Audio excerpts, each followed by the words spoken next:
Imagine a flash brighter than 1,000 suns suddenly blinding your eyes. Your city's air turns into an furnace, and a towering cloud of dust begins rising into the sky.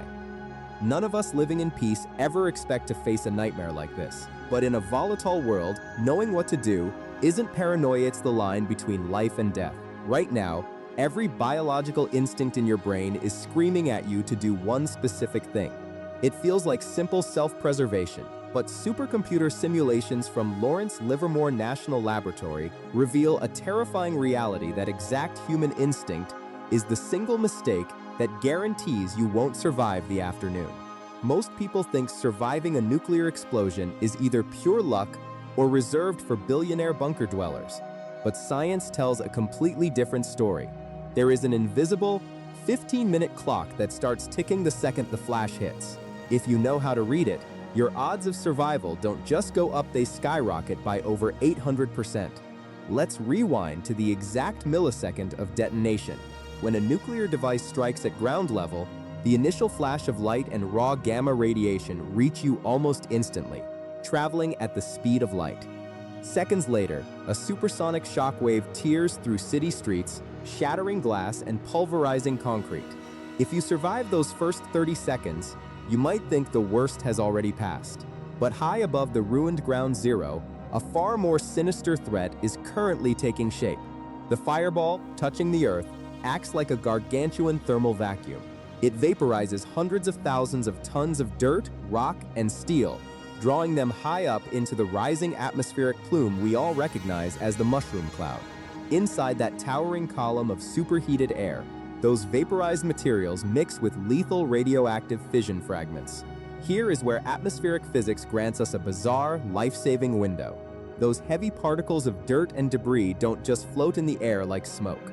They condense into solid, gritty granules like heavy, radioactive sand. Because gravity and atmospheric drag dictate how fast a physical object can fall, it takes those heavy particles roughly 10 to 15 minutes to tumble back down from the sky and reach the ground outside the immediate blast wave. This delay is what defense scientists call the golden window. You are standing under a sky filled with lethal dust, but for 15 crucial minutes, the ground beneath your feet remains virtually clean. The clock is running, 900 seconds. But while you have time on your side, computer models of human behavior reveal that 90% of people spend these exact 15 minutes making a choice that turns a survivable event into a death sentence. When humans face unimaginable terror, our most primitive brain pathway triggers a single directive: flee. Your immediate thought is simple. You look at the rising mushroom cloud, grab your car keys, run to the driveway, and smash the gas pedal to put as many miles between you and ground zero as humanly possible. It feels logical. It feels proactive. It is mathematically fatal.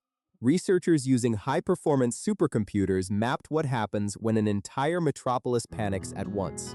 Within 3 minutes of a detonation, every major arterial road, highway, and bridge becomes choked with panic-stricken drivers. In less than 6 minutes, gridlock is absolute.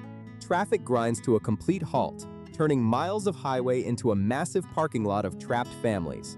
And that is when the 15-minute clock runs out. High above the interstate, those heavy radioactive particles finally complete their descent. A thick, invisible shower of deadly fallout begins raining down directly onto thousands of gridlocked vehicles. A standard automobile is made of thin sheet metal and glass. In radiation physics, protection is measured using something called a protection factor. A car has a protection factor of roughly 1.5. That means it blocks a pathetic 33% of incoming radiation. Sitting in a car during a fallout shower is practically identical to standing completely exposed in the open air. Thousands of drivers, trapped in gridlock, sit helpless as lethal radiation passes straight through car roofs, delivering fatal doses before traffic moves a single inch. So if running to your car is a death trap, what happens if you're stuck in a weak wooden house or caught out on the open street when that clock hits zero? To survive what comes next, you have to understand how nuclear radiation actually interacts with the physical world. Fallout gives off penetrating gamma rays. Unlike light, gamma rays don't care about distance nearly as much as they care about pure mass. You cannot outrun them in the open, but you can block them by putting dense physical matter between your body and the falling dust. Think of mass as a shield. The thicker and denser the material, the harder it is for radiation to punch through.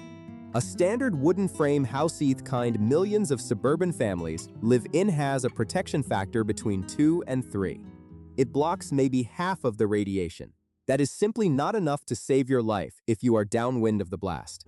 On the other hand, a multi-story concrete office building, a brick apartment complex, or a deep underground parking garage tells a totally different story. Their thick concrete walls and structural layers boast protection factors ranging from 100 to over 1,000. That means they block more than 99.9% of all radiation. This brings us to one of the most critical discoveries from the nuclear supercomputer, studies the 5-minute transit rule. If the blast happens and you find yourself in a vulnerable location like a wooden home, a thin shed, or out on the sidewalk, you don't just stand there. If you can see a large, heavy concrete or brick building nearby, you have up to 5 minutes to sprint to that building. As long as you get inside that heavy structure before the 15-minute fallout window expires, you have successfully transformed your survival odds.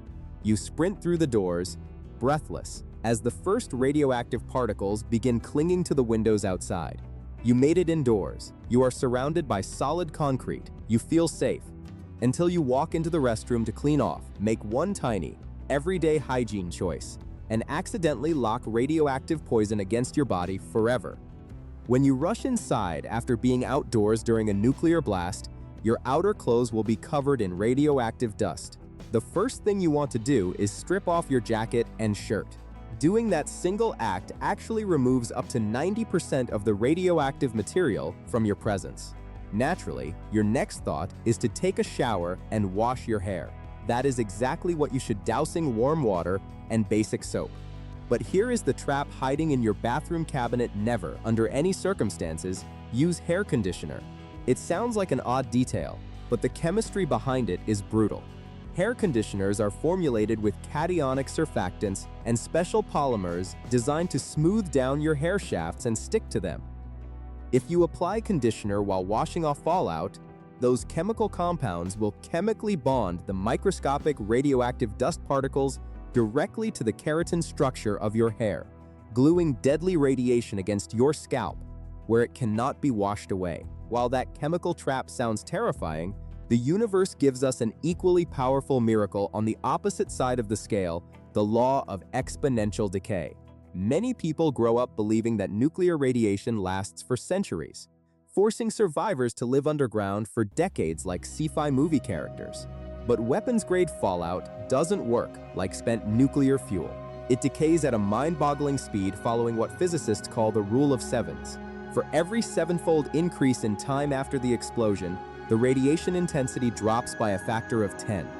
Just 7 hours after the blast, the fallout has already lost 90% of its lethal power. By 24 to 48 hours, more than 99% of the radiation has completely vanished. You don't need a custom-built bunker stocked with 10 years of freeze-dried food. You just need to hold your ground inside a dense concrete structure for 2 short days. Now that you know how the physics work, how to avoid the deadly traps, and why time is on your side, let's put it all together into the exact minute-by-minute blueprint that turns survival theory into reality. If the unthinkable happens and a sudden white flash blinds the horizon, your survival comes down to 4 distinct phases. Phase 1 covers minute 0 to minute 1. The moment you see the light, do not look at it. Drop to the ground instantly, cover your head, and shield your face. The shock wave will arrive seconds later, blowing out glass and collapsing loose structures. Stay down until the debris stops falling. Phase 2 covers minute 1 to minute 5. Stand up and assess your surroundings. If you are already inside a heavy concrete or brick building, stay put. If you are in a car, a wooden home, or outdoors, scan your immediate environment for the nearest multi-story concrete structure or basement. You have 5 minutes to execute a controlled, rapid sprint inside. Phase 3 covers minute 5 to minute 15. Once inside a sturdy building, move directly to the center core or sub-basement.